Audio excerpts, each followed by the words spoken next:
आठवां वेतन आयोग या एट्थ पे कमीशन इस वक्त केंद्र सरकार के कर्मचारियों के लिए, राज्य सरकार के कर्मचारियों के लिए, सेंट्रल और स्टेट की पब्लिक सेक्टर अंडरटेकिंग्स के कर्मचारियों के लिए, और इसके साथ तमाम प्राइवेट सेक्टर के लोगों के लिए भी बहुत इंटरेस्ट का, कौतूहल का विषय है। और बहुत सारे सरकारी कर्मचारियों के लिए सीधा सीधा उनकी तनख्वाह का फैसला होना है, उनकी तनख्वाह कितनी बढ़ेगी इसका फैसला होना है। लेकिन बाकी लोग ज्यादातर इसी अंदाज में काम करती हैं सुनने में। लेकिन यहां जो बात बताने की है वो ये है कि सुनने में बड़ा अच्छा लग रहा है, 2.57x यानी 2.57 टाइम्स 157% का उछाल आने जा रहा है, लेकिन असली बढ़त हुई 14% की। इसी तरह जब आप अलग अलग वेतन आयोग देखेंगे तो रियल इंक्रीज अगर देखें, पिछले जो 6 वेतन आयोग आ चुके हैं, दूसरा वेतन आयोग 14.2% की बढ़त लेकर आया था। असली जो वास्तविक तनख्वाह थी, बेसिक सैलरी प्लस डीए, उसके ऊपर जो बढ़ोतरी हुई वो थी 14.2%। तीसरे वेतन आयोग में 20.6% की बढ़ोतरी हुई, चौथे में 27.6% की, पांचवें वेतन आयोग ने दिया 31% का इंक्रीमेंट मान लीजिए, बढ़ोतरी मान लीजिए, और छठा वेतन आयोग बिल्कुल कह सकते हैं आप बम्पर लॉटरी लेके आया था, उसने 54% का रियल इंक्रीज दिया है। अब तक की सबसे बड़ी बढ़त छठे वेतन आयोग के बाद आई थी, वो है 54%।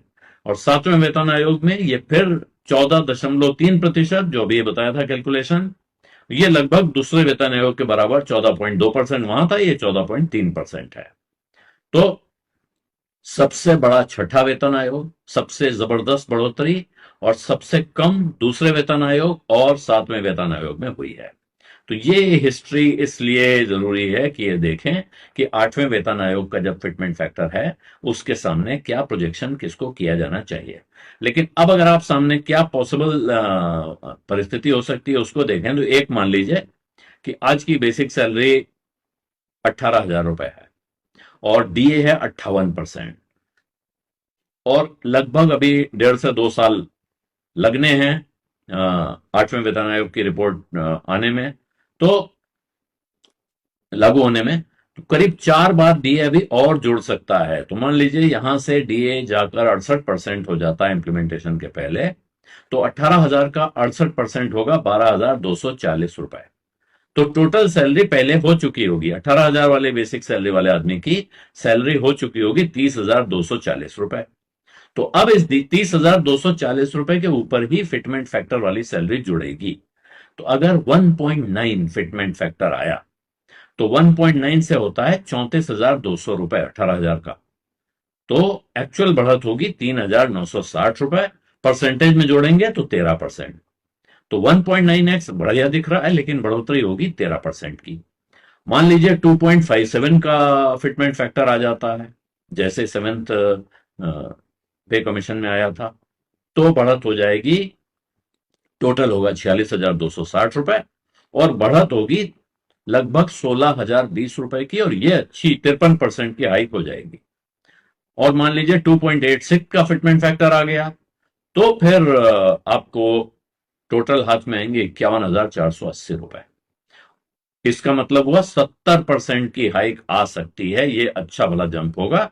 लेकिन जो सबसे महत्वपूर्ण बात है वो ध्यान देने वाली यही है कि सिर्फ फिटमेंट फैक्टर देख के किसी गलतफहमी में, किसी मुगालते में नहीं आना है, उसके साथ अपना एग्जिस्टिंग डीए जोड़ना है और तब गणित जोड़ना होगा। यही सबसे अच्छा फॉर्मूला रहेगा। कार में सब तरफ तनख्वाह बढ़ती है तो बाजार में आता है एक लिक्विडिटी की बाढ़ आती है, इकोनॉमी में रफ्तार आती है, लोग तमाम कयास लगाने लगते हैं कि अब ये लोग जिनके पास पैसा आया है, जिनको एरियर मिलेगा, वो क्या खरीदेंगे, क्या क्या चीजें आगे बढ़ेंगी।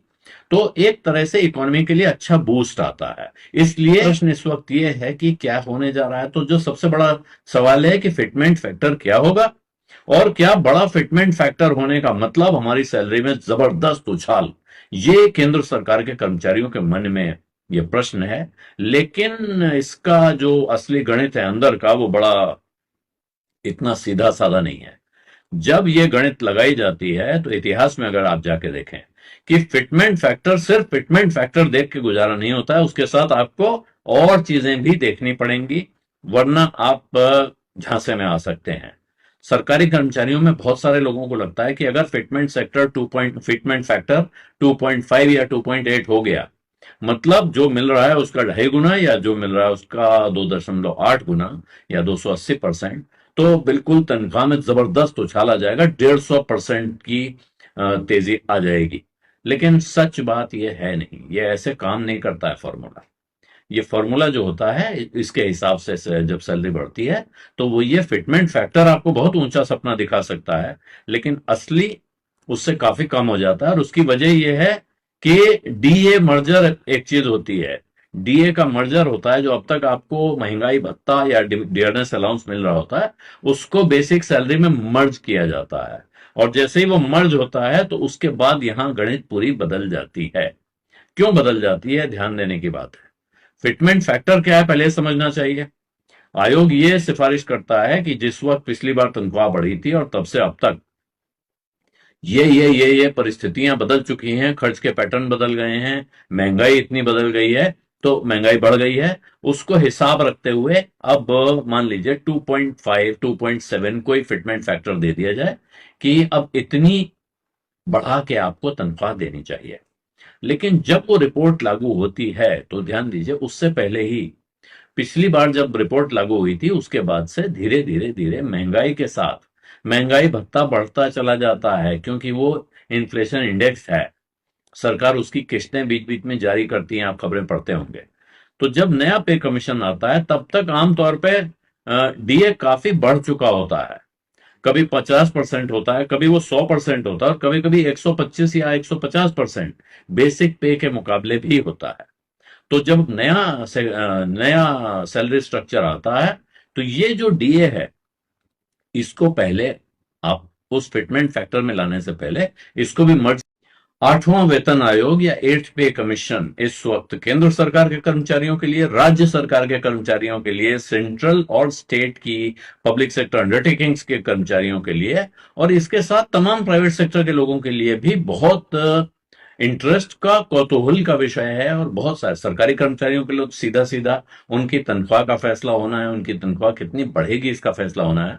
लेकिन बाकी लोग ज्यादातर इसी अंदाज में काम करती हैं सुनने में। लेकिन यहां जो बात बताने की है वो ये है कि सुनने में बड़ा अच्छा लग रहा है, 2.57x, यानी 2.57 टाइम्स, 157% का उछाल आने जा रहा है, लेकिन असली बढ़त हुई 14% की।